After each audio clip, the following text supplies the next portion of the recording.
Hey guys, I'm here with Pat and Joe from Fit for an Autopsy, and today we're here to do a reaction video, but not to like a band, to a YouTuber, a fellow YouTuber.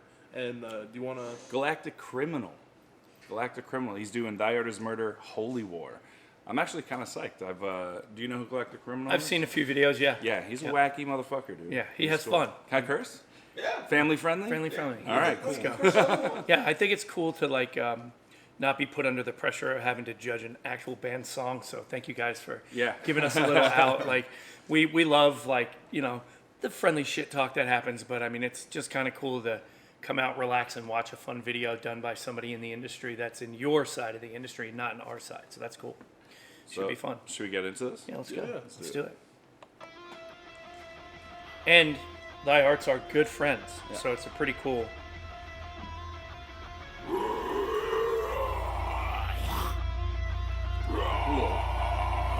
Little mic checks. The warm up.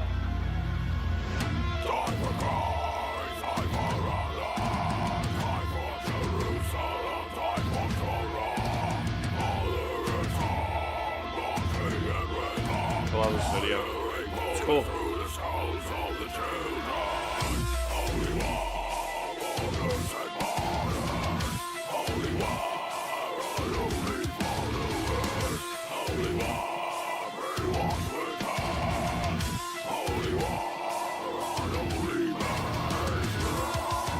There you go. Yeah. It's cool because I hear like his real voice behind it. You can very clear. You can understand the words. No like muffled or masked bullshit. Yeah.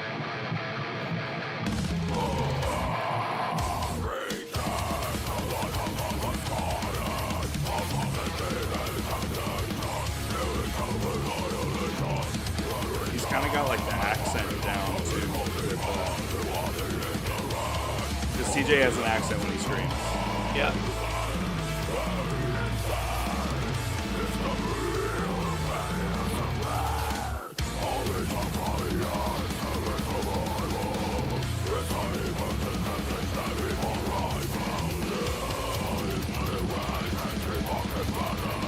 Cool video.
Fuck you, Marshy. Marshy with that right hand. Fuck you, Marshy. The run at the end is cool.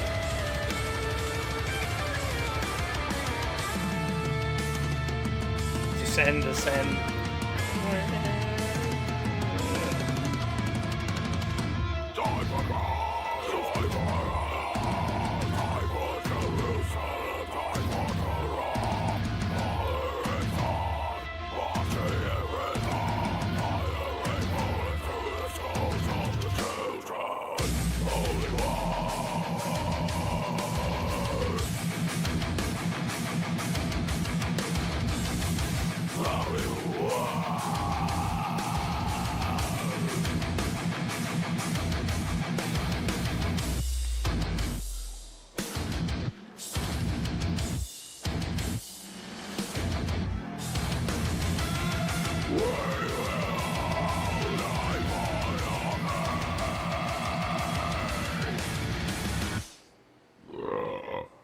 Oh, Gross. classic Galactic. You know what I'm saying? That was cool. Yeah, it's cool. Things I noticed. Yeah, I mean, this is more your guys' specialty, I guess. Oh yeah. Yeah. Go ahead. So for usually, whenever I see anyone doing any covers, the biggest thing I pay attention to is like when people have timing and like when they're saying the words. He had 99% of it, except for he forgot one word at the end where I was just like, oh, you missed one holy war. And that was the only thing. I feel like he was that was something I was going to say too, is like you notice that he definitely stuck to CJ's cadences and like you can hear like the accent in his voice and his tried cadence to and how do he the was saying thing, it, you know, and also like the clarity in his vocals. While there were some things that I wish that he had, or wish that, you know, like maybe not wish, maybe things that you could work on or whatever, but that weren't there, that you could very much hear the words. And that's what I like about your vocals. And, you know, you could hear the words, hear what he's saying, enunciating, not skipping syllables, like nailing the syllables, like not cheating the vocals. And I didn't have to watch some bearded dude spit on a microphone for a full video. You know what I mean? That was kind of sick too. That video was very cool. Yeah, it was cool. I think it was well put together. It was smart. You know, he did his goofy stuff in it. You know, his little vocal check and his belching. And for putting it all together himself, like I'm pretty sure he doesn't really have like a recording background. Yeah, Like, it's good. Yeah, it's like the hardest thing for anybody trying to record their vocals is like having good enough production and like knowing how to like just tighten it just so it sounds good. Not like you're cheating, but just to like really accentuate like the real rawness and thickness in your voice. Like to be able to put that into recording is so difficult. I even struggle with that like most times. Just sitting at home trying to make like videos myself. Guitar players too. I'll sit there and I'll listen back to it and I'm just like, sounds like you shit. fucking suck, Yeah, dude. Everyone thinks you're sick. You fucking suck. You're either dude. up here and the music is down here, or the music's up here and you're down here. Yeah, and it's Same just thing like, with guitar. But as a guitar player, like, I don't look for the same things that Joe looks for from a vocalist. You know what I mean? Like, he's trained to do this. He's good at his job. I'm just a guy with an ear. And for me, it just sounds like a lot of it was there. A lot of the things that I hear other people not doing, you know, they're either cupping the mic so bad that you can barely hear the vocals, or they got the mic so far away from them, or they're, you know, singing into a mic in front of them but not accentuating the parts. And it's very straightforward, and it's pretty cool. It's better than I thought it would be, for sure. So that's a thumbs up for me. Yeah. And he threw some galactic, you know, humor in there, and because I've seen a bunch of his videos. He's very entertaining to watch. Yeah, fun guy. Yeah. I agree with you on the vocal stuff. I was pretty surprised. Yeah, right. Yeah, and the stuff I like with your vocals is that I'm able to still understand a lot of what you're saying, almost everything of what you're saying. Yeah, that's like my favorite thing about him too. I feel like I overfocus that like live. Like I'm sitting there and like I'm maybe looking at people, but I'm not thinking about you. I'm thinking about like, am I saying this word right? Am I being as perfectly saying that? Like, it's so crazy. I was actually talking about this yesterday with Vincent, and they were like, you ever like think about other things while you're on stage? Always. Like other than just like you just doing your job. He's wonder like, what my dogs are doing. He's like, right I thought about that slice of pizza we ate earlier, and I was like, I was just trying not to fuck up my sentences. I like to be super prominent in the way that I say things, because I think it is really cool. I mean, you know, I imagine like people on the side of me. This is just like things in my head. People on the side of me like watching what my mouth's doing, and if they see my mouth going crazy and like following these exact words, and they hear these exact words, they're gonna understand the lyrics no matter what. So yeah, I mean, even the way your vocals come across. I mean, you're one of my favorite vocalists. Period. Thank you. Right, and it's just the way they come across. It helps. It helps me feel like the passion behind the lyrics. Yeah, it's like putting he's pain not to trying the to hide words. what he's saying. Exactly. Like you want people to understand it. The deepness in your voice, sometimes you know, well, most of the times the emotion that I can grasp from what you're putting out there. I think me being able to understand the lyrics adds to all of that. Sure. Putting pain to words. Yeah. As a guitar player, like having Joe in my ears, I take a lot of cues from him. So like I know this is kind of off track for what we do, but this band Counting Crows, like they're like a band from like I think the 90s, maybe late mid 90s, and you would go see them live, and the singer would just completely change everything, like the cadences and the way the word, like it was like listening to something different. It was like a jazz remix or something, you know.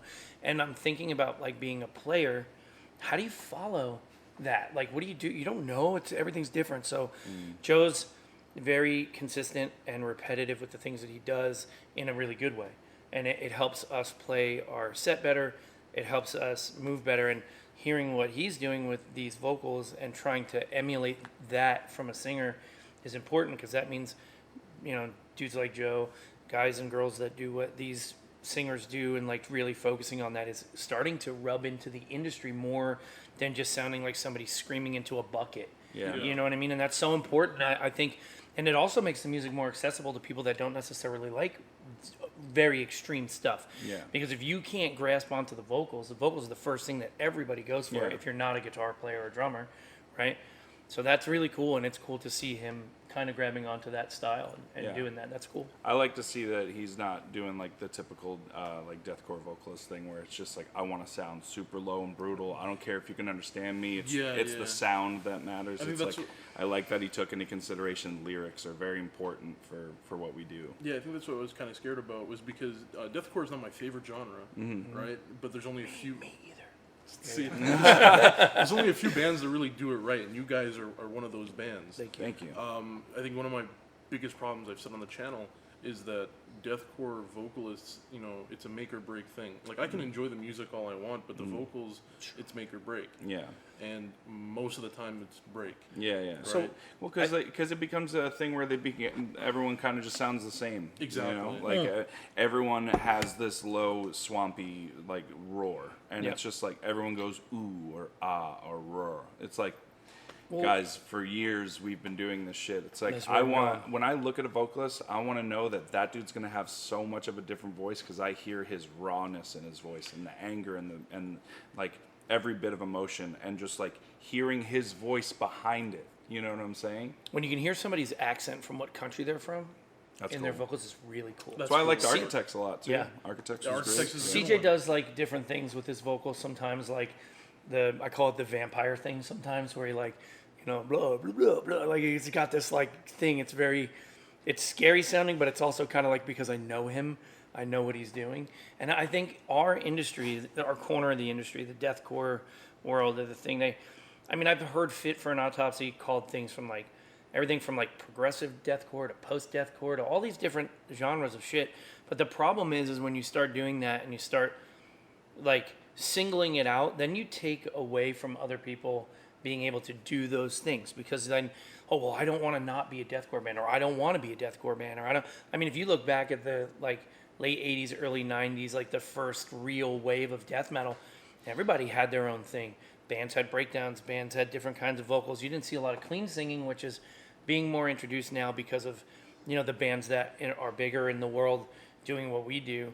It's just cool to be able to like interact with that style, you know, the Mastodons and the Gojiras. Being able to do those mixed bills, it opens it up a little more. Yeah, and not just the bills, but also like as a vocalist to be able to like kind of step into a lot of those different worlds. It's less limiting.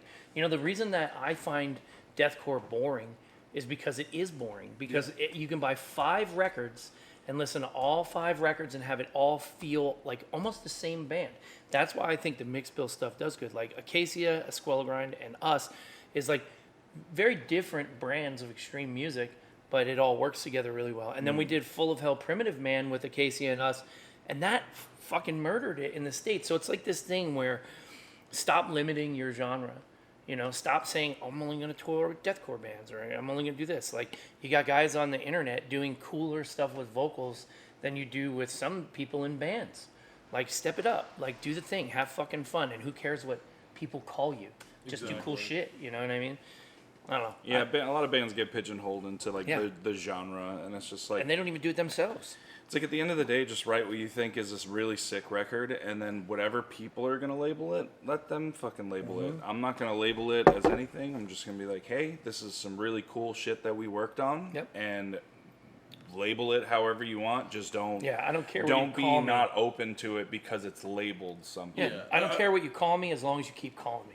Yeah. Exactly. You know what I'm saying? I think it's nice that, you know, bands don't put labels on themselves, the people do. Yeah. Because then when, you know, people are making bands and stuff, they float to the bands that they enjoy more, and they make... Because I want more Fit for an Autopsies in the world, you know. I think the world would be a better place. Yeah. Me too. You know?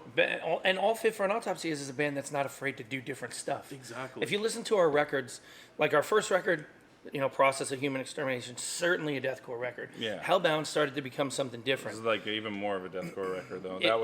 That's like a staple. the I pinnacle- can say this because I wasn't in the band at the time, but that was like a staple deathcore record for me. And then Joe came in and we did Absolute Hope, and then it became more melodic.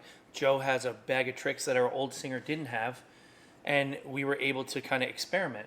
And then we're like, fuck, we can do all this stuff. And I think the thing that broke us the most was the Nine Inch Nails cover. Because we heard how talented you were with your vocals and how you could almost mimic things. Like Joe has this crazy capability to kind of like take what somebody else is doing and then do it his way, but have it be similar. So like if you listen to the Nine Inch Nails cover we did for Perfect Drug, there's a section in that song where I'm like, fuck, he sounds almost exactly like Trent Reznor. Like it's crazy. And to have that ability, like why shouldn't we do that? Why shouldn't we experiment? Why shouldn't Joe use all of his skills? And then it forces us to get better and dig into more things. And then Will is writing different things, and this thing happens. And if more bands were like less afraid of what people thought and more stoked to just make cool music, like look at Lorna Shore, great example. They're the most extreme version of what we do. Like they're unbelievably fast, and Will's unbelievably low and super fucking heavy, massive breakdowns. But you don't need to emulate that. You can take a little bit of that and a little bit of what we do and something else and then make your own thing. You don't got to copy the most popular band, and that's what happens. Yeah, people end up just copying, and then you just have a million Lorna Shores around. And then just it like, takes away one. from Lorna, Yeah. right? Because I don't think you can really take away from Lorna. No, but what I'm saying is, what I mean by that is when you start creating second and third rate versions of something, it kind of fills the... Cheapens the product. Cheapens the product, great way to put it. Cheapens the product and... So smart. And like, it creates a world where you can't get to the Lorna Shore anymore because you hear all these things that sound like Lorna Shore, and like, say somebody's never heard Lorna Shore, and then they see something that says for fans of Lorna Shore, and they're like, "Oh, I wanted to check out Lorna Shore. Let me check this out first. Oh, this isn't good. I'm not even gonna fuck with that band." You know what I mean? Lorna's incredible at what they do. Everybody has their space. So if you're gonna do something, do it because it's what you want to do, and it'll always be better. Don't just emulate something that's popular, and have fun. Yeah, do cool shit. I'm not a big fan of people who say, if you like this band, you'll like this band. It's like, Not all the time. Sometimes it's a bummer. Sometimes it's a bummer, right? Yeah, but sometimes it's it's a also bummer. like, I like that band, but if I like that band, I'm just going to go listen to that band. Why would I listen to a band like that band? Yeah. I think it's cool to learn about bands that way, to be like, oh, they kind of, if they're a thrash band, like, well, what kind of thrash band? Like a Metallica thrash band or a Slayer thrash band? Oh, more towards Slayer. That's cool. Yeah, but yeah.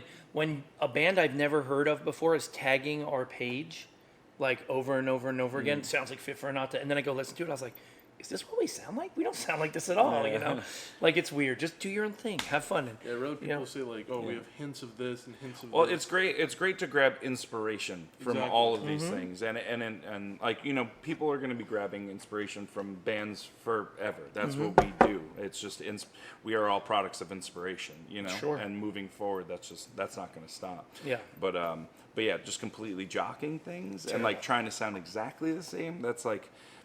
That's like vocalists who just curse too much in songs because they don't have lyrics to write about. They're just like, oh, what's the or fucking pixel breakdowns.